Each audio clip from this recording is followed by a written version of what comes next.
Estamos siguiendo la lectura del libro Las dos repúblicas o Roma o los Estados Unidos y estamos comenzando entonces el capítulo 20 que lleva por título La Iglesia usurpa la autoridad civil.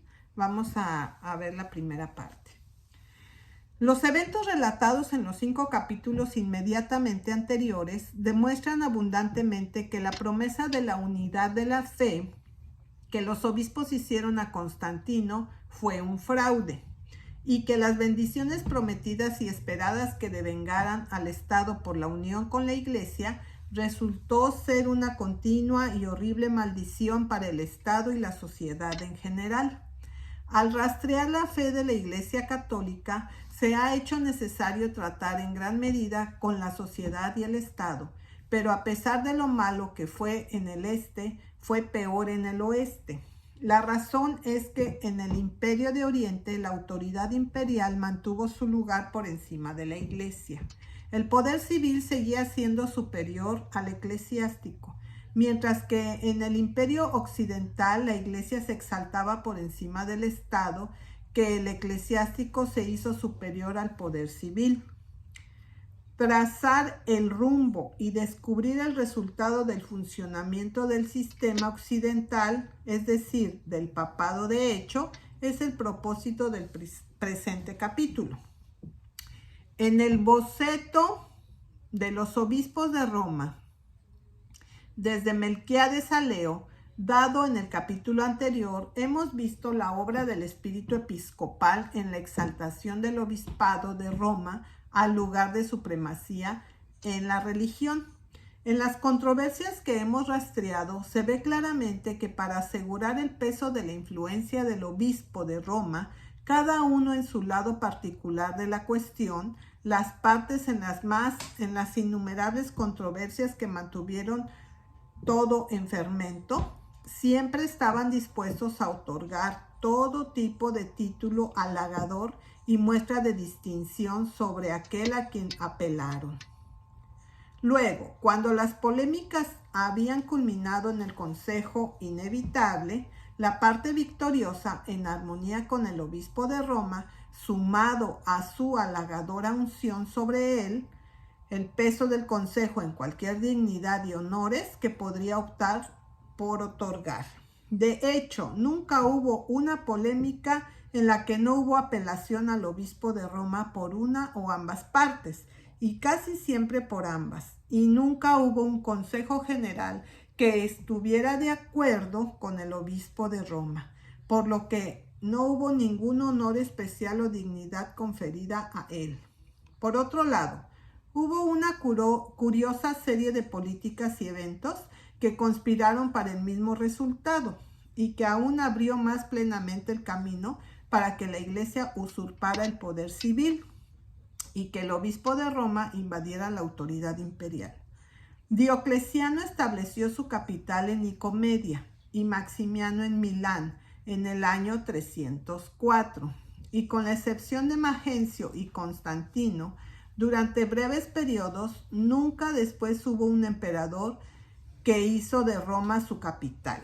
E incluso mientras Constantino lo hizo, en lugar de restar méritos, la dignidad del obispo de Roma le añadió, porque como nosotros hemos visto, el obispo de Roma tuvo un papel principal en la formación de la unión de Iglesia y Estado, y el momento en que esa unión se consumaba. El obispo de Roma asciende de inmediato al rango de un gran funcionario acreditado.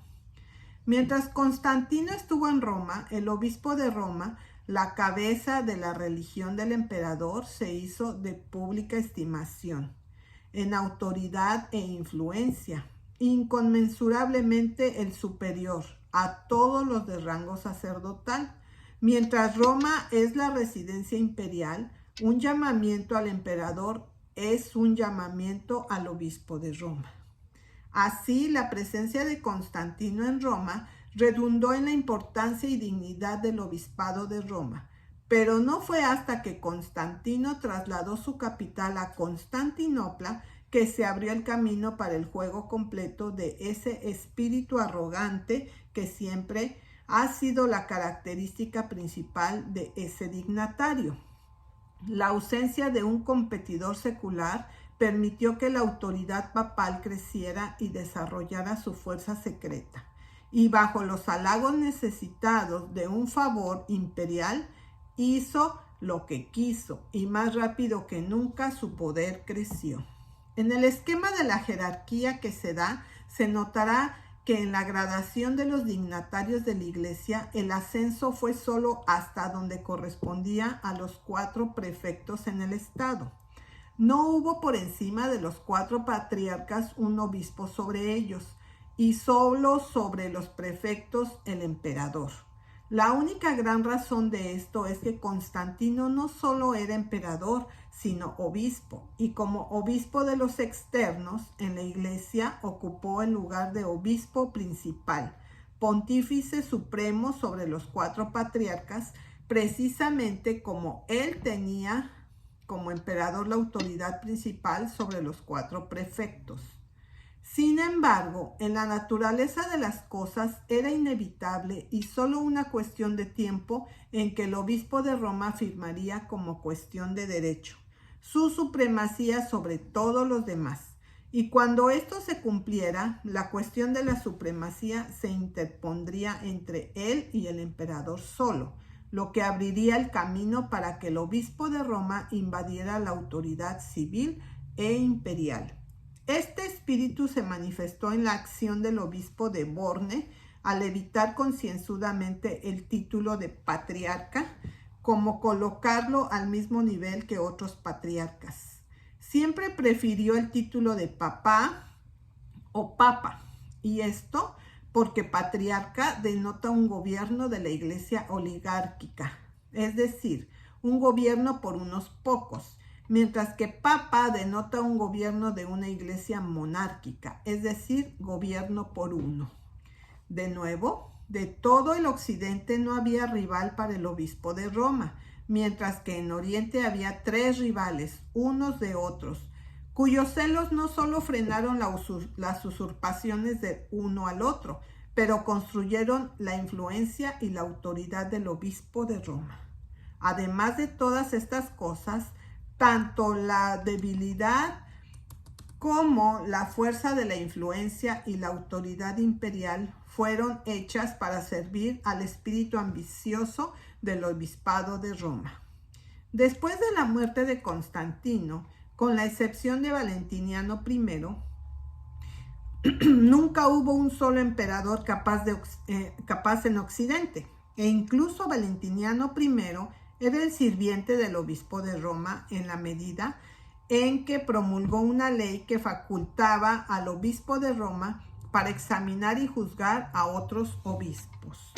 Cuando Constancio ejerció autoridad sobre Occidente, el obispo de Roma desafió abiertamente su autoridad, y aunque Liberio luego cambió sus puntos de vista y se sometió, el ejemplo nunca fue olvidado. Y cuando Teodosio por un breve periodo ejerció la autoridad en Occidente, no fue solo como servidor del obispo de Roma, sino como sujeto del obispo de Milán. Es cierto que el poder de Ambrosio, en ese caso particular, se ejerció en justa causa, pero un poder que podría ser llevado a tales extremos en una causa justa podría fácilmente ser llevado al mismo extremo en una causa injusta.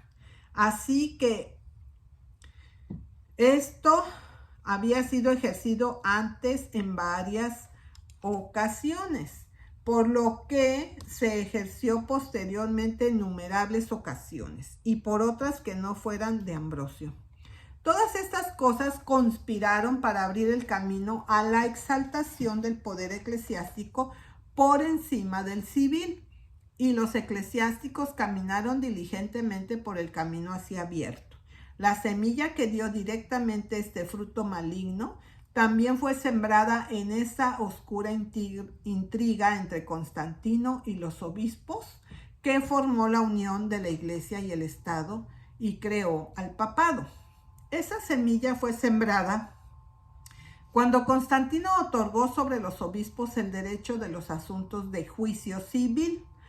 es una doctrina del cristianismo, primero, que no habrá disputas entre cristianos, y en segundo lugar, si surge alguna disputa, entonces los cristianos deben resolver tales diferencias entre ellos mismos y no acudir a la ley ante los incrédulos. Esto está en 1 Corintios capítulo 6 del 1 al 7.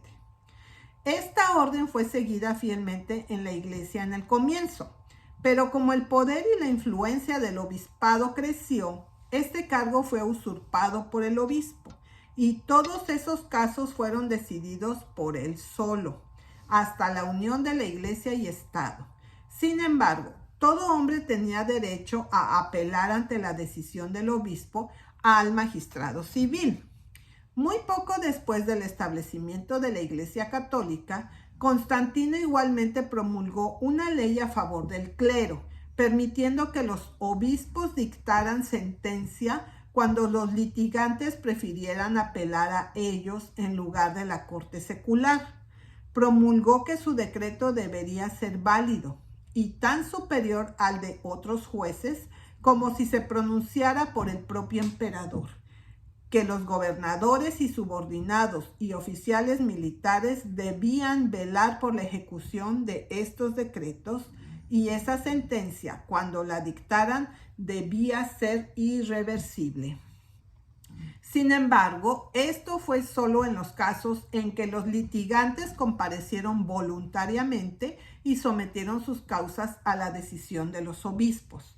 Sin embargo, como los obispos estaban siempre listos para extender su autoridad más allá de su jurisdicción y su influencia más allá de su autoridad, ellos trabajaron tanto por este poder como para hacer que sus negocios como jueces ocuparan la mayor parte de su tiempo. Para los obispos mundanos, esto brindó una grata ocasión para dedicarse ellos mismos a cualquier asunto exterior y secular en lugar del negocio apropiado de su llamado espiritual. Y la misma clase también podría dejarse gobernar por motivos impuros en la solución de estas disputas.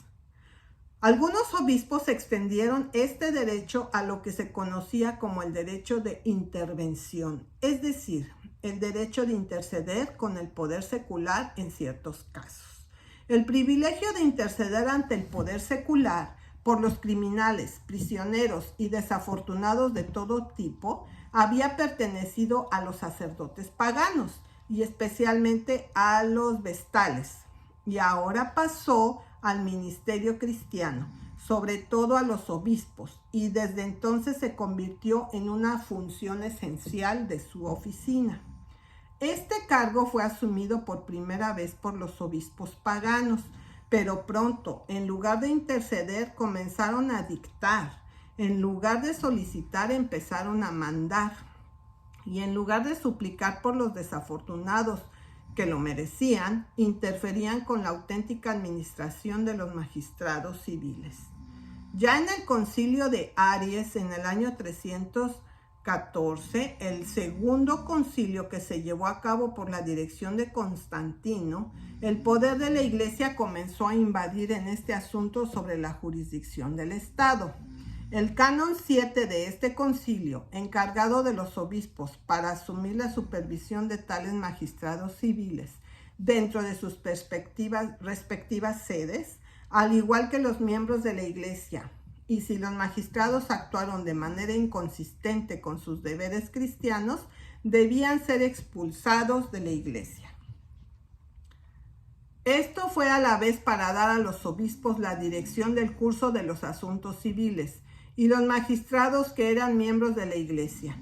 Y no pasó mucho tiempo antes de que la gran mayoría de ellos lo fueran. Sabiendo que sus actos iban a pasar para su aprobación o desaprobación por parte del obispo, eligieron consultarlo de antemano para estar seguros y actuar de acuerdo con la disciplina y evitar ser excomulgados.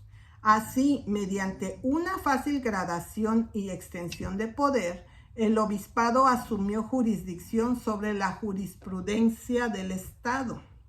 Además, como el imperio era ahora un estado religioso, un reino de Dios, la Biblia se convirtió en el código de procedimiento, así como de religión. Más que esto, la Biblia fue interpretada por obispos. Sin embargo, más que esto, era la Biblia interpretada por los obispos de acuerdo con los padres. La Biblia y la Biblia interpretada por los padres se convirtió en el código no solo de religión, sino de toda rama de conocimiento.